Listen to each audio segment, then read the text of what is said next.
The substance. कहानी की शुरुआत में एक आदमी एक एग यॉक के अंदर एक लिक्विड इंजेक्ट करता है जिससे वो डबल हो जाता है। फिर हमें दिखाया जाता है कि कुछ लोग एलिजाबेथ स्पार्कल नाम का एक स्टार बना रहे हैं। असल में एलिजाबेथ एक बहुत ही खूबसूरत मॉडल है और एक शो की होस्ट भी। स्टार बनने के कुछ साल तक लोग उसके पास आकर सेल्फीज लेते थे, लेकिन फिर धीरे धीरे लोगों का उस पर से ध्यान हटता चला गया और ये स्टार टूट गया, यानी लोगों का एलिजाबेथ के अंदर से इंटरेस्ट खत्म हो रहा था। फिर हमें एलिजाबेथ स्पार्कल को दिखाया जाता है जिसकी आज 50वीं साल गिरा है। अब वो बूढ़ी हो चुकी है, लेकिन अभी तक वो उसी शो को होस्ट करती है। अपने शो की शूटिंग के बाद जब एलिजाबेथ वॉशरूम में जाती है तो लेडीज वॉशरूम किसी वजह से बंद था, इसलिए वो मेल वॉशरूम में चली जाती है जहां पर शो का डायरेक्टर भी आ जाता है, जो फोन पर किसी से बात कर रहा था कि अब एलिजाबेथ पहले जैसी नहीं रही। एलिजाबेथ की वजह से उनकी टीआरपी गिरती जा रही है और मुझे एलिजाबेथ को रिप्लेस करके कोई जवान और खूबसूरत लड़की चाहिए अपने शो के लिए। ये सुनकर एलिजाबेथ गौर से अपने आप को शीशे में देखती है जहां बहुत सारी झुर्रियां आ गई थी। अब वो ऐसे सब कुछ नहीं छोड़ सकती थी। वो पहले डायरेक्टर से मिलने के लिए जाती है जहां डायरेक्टर बताता है कि एलिजाबेथ, मैं तुम्हारी कोई मदद नहीं कर सकता क्योंकि मेरा शो लोगों से चलता है जो उन्हें चाहिए, यानी स्किनी खूबसूरती, और वो तुम में नहीं रही। डायरेक्टर की बात सुन एलिजाबेथ होटल से निकल जाती है, लेकिन ड्राइव करते हुए डायरेक्टर की बातें उसे चुभ रही थी और तभी सामने से आती हुई गाड़ी उस पर क्रैश कर जाती है, लेकिन उसे एक्सीडेंट में कोई भी खरोच नहीं आई थी। खैर एलिजाबेथ को हॉस्पिटल से डिस्चार्ज कर दिया जाता है, लेकिन अब वो फूट फूट कर रोने लगती है क्योंकि उसने रास्ते में बिल बोर्ड से अपनी पिक्चर्स उतरती हुई देख ली थी। यहाँ पर एक नर्स उसकी रीढ़ की हड्डी चेक करता है और फिर उसे उसके कपड़े दे देता है। अब जैसे ही वो हॉस्पिटल से बाहर निकलती है तो नर्स ने उसकी कोट में कोई मैसेज छोड़ा था जिसमें लिखा था कि इसने मेरी लाइफ बदल दी, जिस पर फ्लैश ड्राइव पर लिखा था कि द सबस्टेंस। एलिजाबेथ आते ही उस ड्राइव को चलाती है जिसमें द सबस्टेंस नाम के एक फ्लूइड के बारे में इंफॉर्मेशन दी जा रही थी कि यह सबस्टेंस किसी भी बूढ़े इंसान को उसका जवान वेरिएंट दे सकता है। इस सबस्टेंस फ्लूइड के साथ एक और भी फ्लूइड मिलने वाला था जो दोनों ओल्ड बॉडी और उसकी न्यू बॉडी को एक साथ जोड़कर रखता, लेकिन ये ट्रांसफॉर्मेशन 7 दिन तक ही चलेगा। उसके बाद उसे अपने नए जवान बॉडी को स्टेबलाइज रखने के लिए उस नई बॉडी में एक इंजेक्शन लगाना है। जब एक बॉडी एक्टिवेट रहेगी उस टाइम पर दूसरी बॉडी बेहोश रहेगी। एलिजाबेथ को ये सब झूठ लगता है। वो इस फ्लैश ड्राइव को डस्टबिन में फेंक देती है, लेकिन रात को उसे अपने घर पर लिखी अपनी जवानी की तस्वीरें डिस्टर्ब करने लगती हैं और तब वो उस नंबर पर मैसेज करती है कि उसे वो सब्सटेंस ऑर्डर करना है। दूसरी तरफ जो कोई भी था वो एलिजाबेथ से उसका एड्रेस पूछता है और फिर उसे एक खास एड्रेस बताकर कॉल काट देता है। अगली सुबह एलिजाबेथ न्यूज़पेपर पढ़ रही थी जहां पर उसे एक एड दिखती है जो उसी कंपनी ने लगाई थी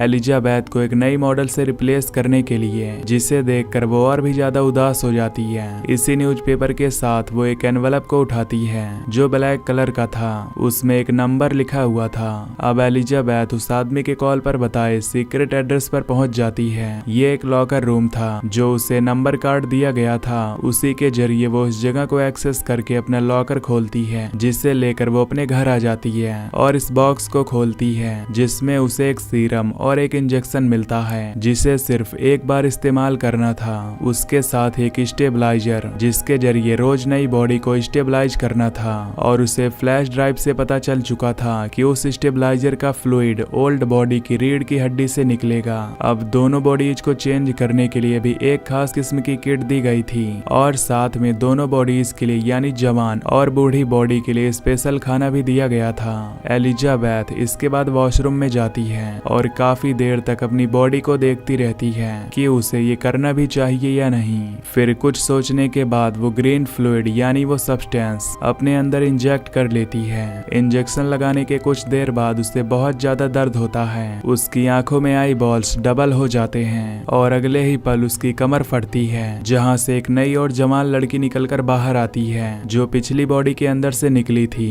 एलिजाबेथ की नई वेरिएंट अपने आप को शीशे में देखती है, उसे यकीन ही नहीं आता कि वो सच में काम कर गया। वो इतनी खूबसूरत और जवान बन गई थी। काफी देर तक अपनी खूबसूरती देखने के बाद अब वो एलिजाबेथ के पुराने वर्जन यानी पुरानी पुरानी बॉडी की कमर पर टांके लगाती है जिससे फाड़कर वो बाहर निकली थी। इसके बाद वो अपनी पुरानी बॉडी को जिंदा रखने के लिए एक फूड बैग उसके साथ अटैच कर देती है जो कंपनी ने ही उसे दिया था। आज पूरी रात वो अपनी खूबसूरती को एंजॉय करती है। सुबह जब वो उठती है तो उसके नाक से खून आ रहा था जो देखकर उसे याद आता है कि उसे एक एक्टिवेटेड किट भी दी गई थी और बताया गया था कि हर रोज नई बॉडी को एक्टिवेट रखने के लिए पुरानी बूढ़ी बॉडी की रीढ़ की हड्डी से उस सब्सटेंस को निकाल कर अपने अंदर इंजेक्ट करना है। इसीलिए अब वो तुरंत पुरानी बॉडी की स्पाइन से सब्सटेंस निकालती है और ये इंजेक्शन लगाते ही वो बिल्कुल नॉर्मल हो जाती है। इस नए वर्जन की खूबसूरती पहले से कहीं ज्यादा थी, इसीलिए वो तैयार होती है और उसी शो के ऑडिशन के लिए जाती है जहां से उसे निकाल दिया गया था। वहां एलिजाबेथ की खूबसूरती देखकर सभी लोग दंग रह जाते हैं और डायरेक्टर भी एलिजाबेथ को तुरंत सेलेक्ट कर लेता है। एलिजाबेथ ने यहाँ अपना नाम सू बताया था। इंटरव्यू में सेलेक्ट होने के बाद सू को याद आता है कि उसे हर हफ्ते अपनी बॉडी चेंज भी करनी है, जिसके लिए वो बहाना बनाती है कि उसकी मॉम बीमार है और उसे हर हफ्ते अपने गांव जाना पड़ता है उसकी मॉम का ख्याल रखने के लिए। डायरेक्टर बिना कुछ सोचे समझे उसे हफ्ते में ये छुट्टियां लेने वाली शर्त भी मान जाता है। फाइनली सू को ये जॉब मिल गई थी और वो इसे बहुत एंजॉय कर रही थी। जो इस नई बॉडी से उसे खूबसूरती मिली थी उसे शो ऑफ करके वो बहुत जल्द फेमस हो जाती है और बिल बोर्ड्स पर उसके एड पूरे शहर में चलने लगते हैं। और अब पूरे 6 दिन भी बीत जाते हैं और आज 7वां दिन था, यानी बॉडी शिफ्ट करने का दिन था ताकि पूरे हफ्ते के लिए एलिजाबेथ की पुरानी बॉडी एक्टिव रहे। बॉडी शिफ्ट करने के बाद एलिजाबेथ अपनी नई बॉडी के साथ फूड अटैच करती है और फिर एलिजाबेथ अपने ऑफिस यानी शो पर जाती है जहां डायरेक्टर उसे उसके पैसों के बदले गिफ्ट देकर और उसकी काफी सारी बुराइयां करके उसे ऑफिस से निकाल देता है, जिसकी वजह से घर आकर उसे काफी बुरा लग रहा था। खैर अब अगला दिन आ जाता है। एलिजाबेथ को न्यूज़पेपर पढ़ते हुए उसी कंपनी का एक एनवलप मिलता है जहां से उसने वो सब्सटेंस लिया था।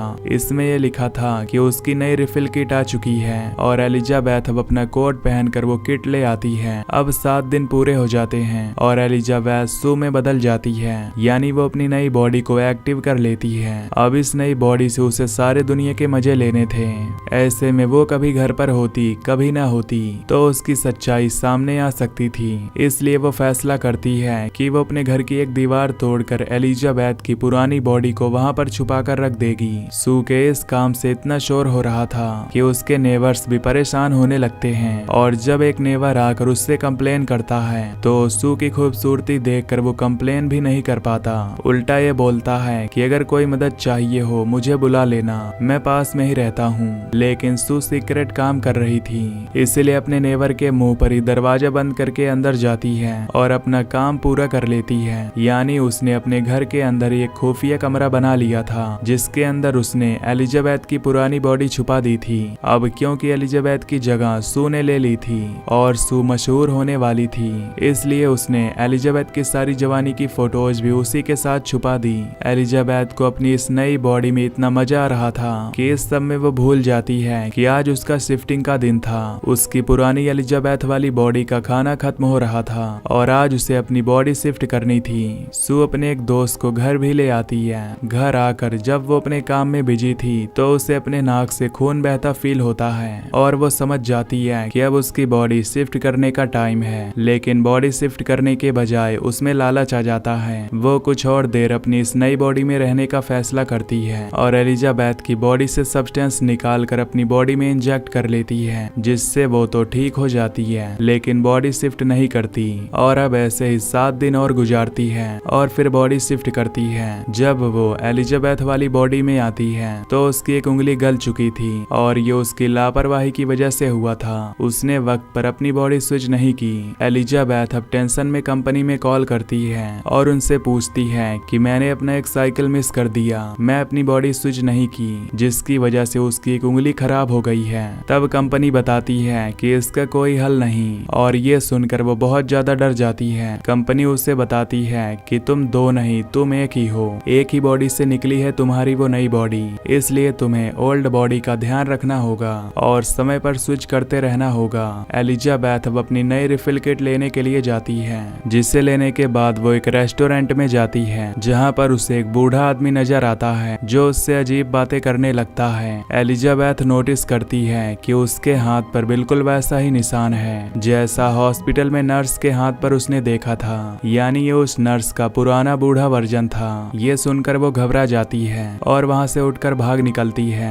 एलिजाबेथ अब अपने घर आ जाती है। वो इस पुराने वर्जन में भी खुश रहना चाहती थी, इसीलिए वो अपने एक दोस्त को मिलने के लिए बुलाती है। वो बहुत ही अच्छे कपड़े पहनती है और बिल्कुल सू जैसा यानी अपने नए वर्जन जैसा मेकअप करती है। वो बाहर निकलने ही वाली थी कि उससे बाहर लगे हुए सू के पोस्टर्स नजर आते हैं, जो देखते ही उसका सारा कॉन्फिडेंस लूज हो जाता है और वो अपने मेकअप, अपना बाल सब कुछ उलझा लेती है। वो अब पागल होने लगी थी। अपने डिप्रेशन के चलते वो बहुत ज्यादा खाना खाती है और फिर सो जाती है। फिर हमें दिखाया जाता है कि अब एलिजाबेथ ने बॉडी स्विच कर ली थी और ये उसके शो का टाइम था।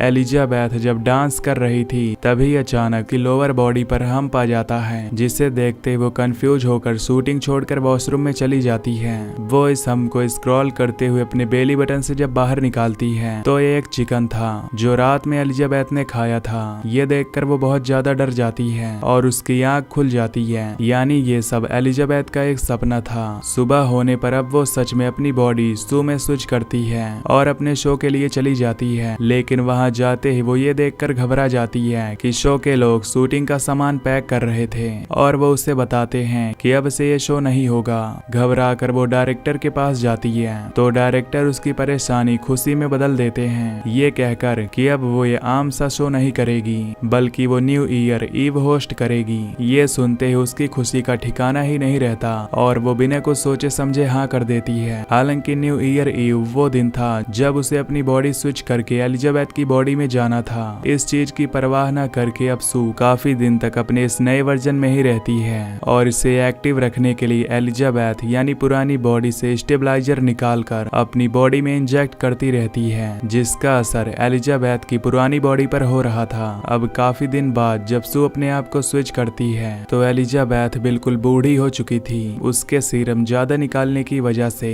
अब एलिजाबेथ को सू से नफरत होने लगी थी। वो अपने घर में लगी सारी सू की फोटोज को मारने लगती है। एलिजाबेथ बहुत परेशान थी। वो कंपनी में कॉल करती है और उनसे पूछती है कि क्या इस सब का कोई सॉल्यूशन है, क्या मुझे वही बॉडी वापस नहीं मिल सकती जिस बॉडी के अंदर से उसने सू को निकाला था। कंपनी का आदमी बताता है कि आपको पहले भी बताया गया था, अब कुछ चेंज नहीं हो सकता, लेकिन ये आपके हाथ में है कि अगर आप सब कुछ रोकना चाहें तो यहीं पर रोक सकती हैं और आप आपकी ओल्ड यानी एलिजाबेथ वाली बॉडी जिस कंडीशन में है उसके साथ अपनी पूरी उम्र गुजार सकती हैं। लेकिन एलिजाबेथ को ये मंजूर नहीं था। खैर एलिजाबेथ को शो से कॉल आती है और वो दोबारा से अपनी बॉडी स्विच कर लेती है। बॉडी स्विच करते वो एलिजाबेथ यानी ओल्ड बॉडी के अंदर से एक साथ 3 महीने का सब्सटेंस निकाल कर अपनी बॉडी के अंदर इंजेक्ट कर लेती है। 3 महीने तक एलिजाबेथ सू की बॉडी में बहुत एंजॉय करती है और फिर न्यू ईयर ईव की ठीक एक रात पहले उसका फ्लूइड खत्म हो गया था। वो आज भी एक लड़के को अपने घर लाई हुई थी उसके साथ इंटीमेट होने के लिए और तभी उसे फील हुआ कि उसकी बॉडी के ऑर्गन्स फटने लगे हैं। ये फील होते ही वो तुरंत एलिजाबेथ की ओल्ड बॉडी से सीरम निकालने जाती है, लेकिन आज सीरम निकलता ही नहीं। ये देखकर वो बहुत घबरा जाती है और कंपनी में कॉल करके पूछती है कि एलिजाबेथ की बॉडी से सीरम नहीं निकल रहा।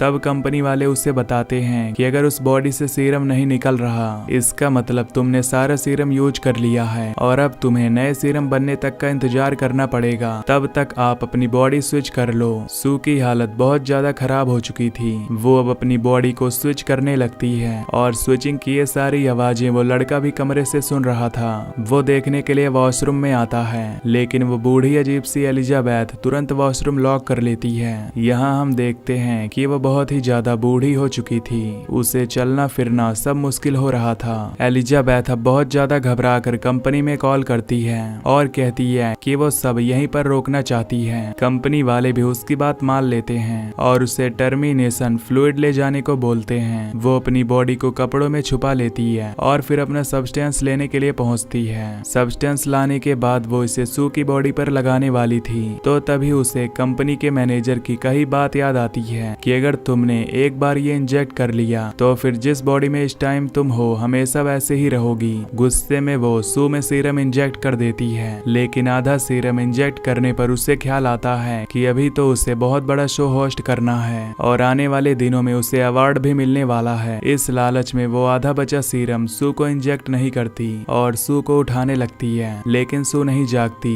तो वो बॉडी स्विच करने का सोचती है, लेकिन जब बॉडी स्विच नहीं होती तब एलिजाबेथ अपनी रीढ़ की हड्डी से एक्टिवेट निकाल कर सू को लगा देती है और सू एक्टिवेट हो जाती है। यानी एक वक्त में एलिजाबेथ के दोनों वर्जन एक्टिवेट हो गए थे। जब सू ये देखती है कि एलिजाबेथ उसे टर्मिनेट करने वाली थी तो उसे बहुत गुस्सा आता है। वो गुस्से में एलिजाबेथ को इतना मारती है कि वो मर जाती है। एलिजाबेथ को मारने के बाद उसे एहसास होता है कि उसने बहुत गलत कर दिया। अब तो उसे एक्टिवेट सब्सटेंस भी नहीं मिलने वाला था। खैर अब वो यहाँ से सब कुछ साफ करती है और अपने न्यू ईयर प्रोग्राम के लिए चली जाती है। जाते ही क्राउड बहुत जोश से उसका वेलकम करता है, लेकिन तभी अचानक उसे अपनी बॉडी में कुछ अजीब महसूस होने लगता है। उसके नाक से खून आने लगता है और वो घबरा कर वॉशरूम में आकर जैसे ही मुंह खोलती है तो उसके 2 दांत टूटकर गिर जाते हैं और तब उसे एहसास होता है कि असली एलिजाबेथ के मरने की वजह से ये हो रहा है। अब उसे जिंदा रहने के लिए एक्टिवेशन सीरम लगाना था, जिसके लिए वो अपने घर की तरफ बढ़ जाती है। लेकिन जब वो लिफ्ट में थी तभी उसका एक नेल और एक कान कटकर गिर जाता है, लेकिन तभी लिफ्ट में कोई और इंसान भी आ जाता है और उसके यहाँ खड़े रहने तक वो ऐसे एक्टिंग करती है कि जैसे कुछ भी ना हुआ हो और फिर जल्दी से अपने घर आती है। तब उसे याद आता है कि उसके पास तो सब्सटेंस भी रखा है जो उसे बस एक बार ही यूज करना था। वो ये सब्सटेंस अपने अंदर इंजेक्ट कर लेती है और ये करते ही सू को बहुत ज्यादा दर्द होता है। पहले की तरह उसकी बॉडी कमर से फटती है और अंदर से एक सू और एलिजाबेथ का मिला जुला वर्जन बाहर निकलता है जो दिखने में किसी भयानक मॉन्स्टर जैसा था। सू एक हाइब्रिड बन चुकी थी। उसे एहसास नहीं था कि वो अब क्या है। वो अपने इस हाइब्रिड चेहरे के ऊपर ही सू की तस्वीर लगाती है और अपने शो पर चली जाती है। जैसे ही वो स्टेज पर माइक के पास पहुंचती है, वहां जाकर उसके मुंह से फोटो गिर जाती है और सबको उसका भयानक हाइब्रिड चेहरा दिख जाता है। एलिजाबेथ को देखकर घबराते हुए एक आदमी बेसबॉल बैट से उसके मुंह पर वार करता है, जिससे उसका मुंह इधर उधर गिर जाता है और खून पूरे स्टूडियो में फैल जाता है और एलिजाबेथ की बॉडी अजीब टुकड़ों में डिवाइड होकर रेंगते हुए वहां से बाहर निकल आती है, जहां नीचे बिल्कुल एलिजाबेथ स्पार्कल का स्टार बना हुआ था और बस अब एलिजाबेथ का चेहरा ही उस स्टार के ऊपर लेटा हुआ था और एकदम से वो भी फट जाता है, जिसे अगली सुबह यहाँ पर काम करने वाले लोग साफ करते हैं और ये मूवी यहीं पर खत्म हो जाती है। तो दोस्तों अगर आपको ये एक्सप्लेनेशन पसंद आई हो तो वीडियो को लाइक और चैनल को सब्सक्राइब जरूर कर लेना। Till then take care, love you, bye bye.